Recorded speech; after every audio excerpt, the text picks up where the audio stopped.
Well, President Biden gave his first State of the Union address last night. The president called for unity on a tough response on Russia's invasion of Ukraine and also on some of the domestic challenges facing the country. Well, how did it go over? And a new Marquette Law School poll was released today. The director of the poll, Charles Franklin, back with us again. Charles, good to see you. Hi, Charles. Good to be here. Thanks for having me. Briefly, just some of your thoughts on the address last night. Yeah, I think the first thing is simply that the uniting message on Ukraine is important. That's something that we haven't had lately when we've been so divided. So that one provided an opening to the speech that, helps bring our country together. Then there's a long list of issues that the president cares about. That's typical of a State of the Union. The immediate snap polls done last night were pretty positive, but remember that the people that watch the State of the Union are usually cheerleaders for the president, whoever that is. And so I would wait a few days to see whether there's any uptick in Biden's job approval. Okay, let's take a look at some of the races in Wisconsin. We're about 5 months out now from the primaries for governor and U.S. Senate. Let's start by talking about the Democratic primary for U.S. Senate. This is the race that would replace Senator Ron Johnson. What did you find?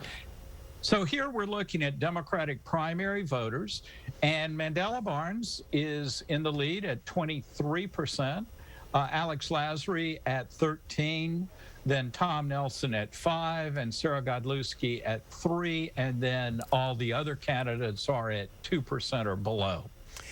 So do voters know who the candidates are? They don't know the candidates, and they haven't made up their mind. More than half are unsure who they will support in either of the two primaries, Republican for governor or Democratic for senator.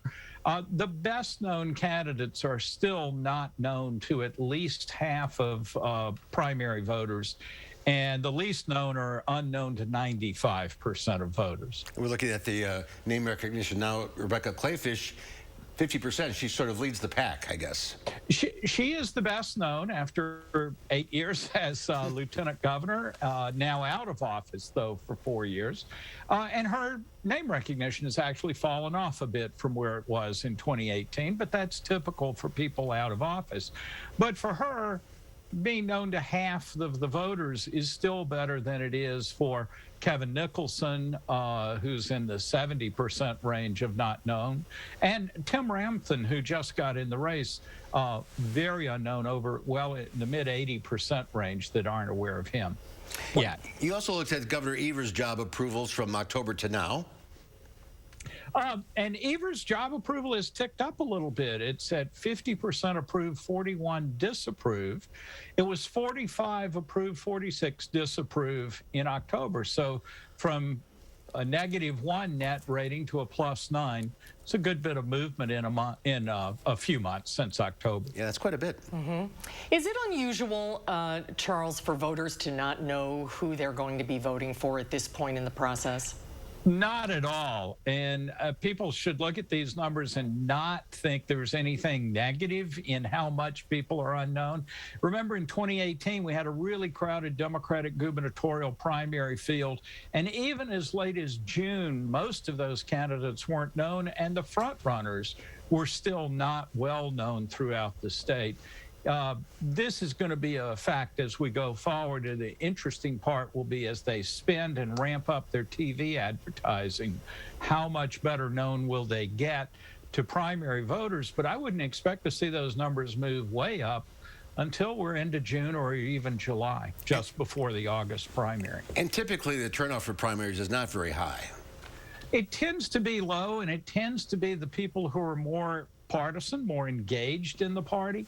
When we looked at the people who said they were most excited about voting, recognition is a little bit higher, but not enormously higher at this point. Likewise, a few more of them have made up their mind of who to support, but it's still in the mid-40s that haven't decided among those people most anxious to vote. So give it a while, and later focus on the most likely to vote in the primary. Here we go. Yes, here we go. We'll be seeing a lot of you, Charles. Great to see you today. Charles, thanks. Good to see you.